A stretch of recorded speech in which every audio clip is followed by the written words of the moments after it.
कल्याणमधील रिक्षा चालकांची मुजोरी नवीन नाही। रिक्षा चालकांनी अचानक काही ठिकाणी एकतर्फी भाडेवाढ अंमलात आणल्यानं नवा वाद सुरू झालाय। त्याचंच निरसन करण्यासाठी कल्याणच्या उपप्रादेशिक परिवहन विभागानं पुढाकार घेत कल्याणमध्ये चर्चासत्राचं आयोजन केलं होतं।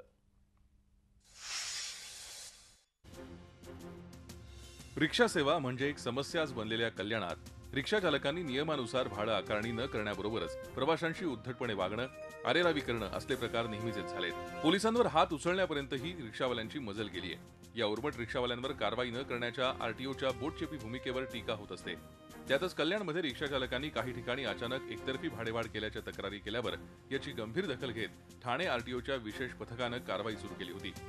यामुळे प्रवासी आणि रिक्षा संघटनांमधील खटके वाढत होते। यावर उपाय म्हणून कल्याण आरटीओच्या वतीनं यावर तोडगा काढण्यासाठी कल्याणमध्ये चर्चासत्र आयोजित करण्यात आलं। यावेळी प्रवाशांनी तक्रारींचा पाऊस पाडला। सीएनजीचे दर जे आहेत ते 40 रुपये आहेत आणि पेट्रोलचे 67 आहेत। तर त्याच्या हा जो फरक आहे तो त्या फरकामुळे जी त्याप्रमाणे भाडे आकारणी जी रिक्षाची होणं आवश्यक आहे त्याप्रमाणेच करणं जरुरीचं आहे।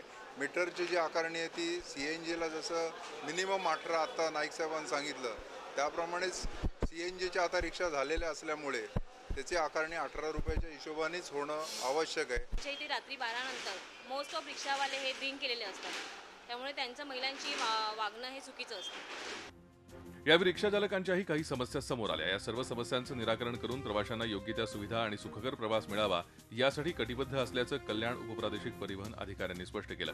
त्याचबरोबर रिक्षा चालकांना नियमानुसार काम करण्याचा इशाराही दिला।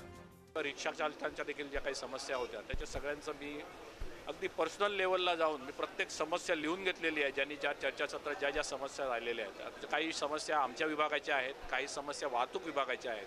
त्या समस्या लेखी स्वरूपात आजचे जे काही हे झाले चर्चासत्र त्याचे मिनिट्स तयार करून त्या विभागाकडे मी हे चर्चासत्राचे मिनिट्स पाठवणार आहे आणि त्यानुसार ते विभाग त्या प्रकारच्या कारवाई करून त्याच्यातनं योग्य मार्ग काढून कारवाई करते।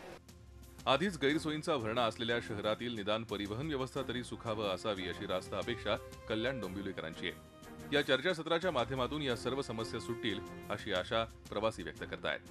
विशाल वैद्य, झी मीडिया, कल्याण। झी 24 तास रहा एक पाऊल पुढे।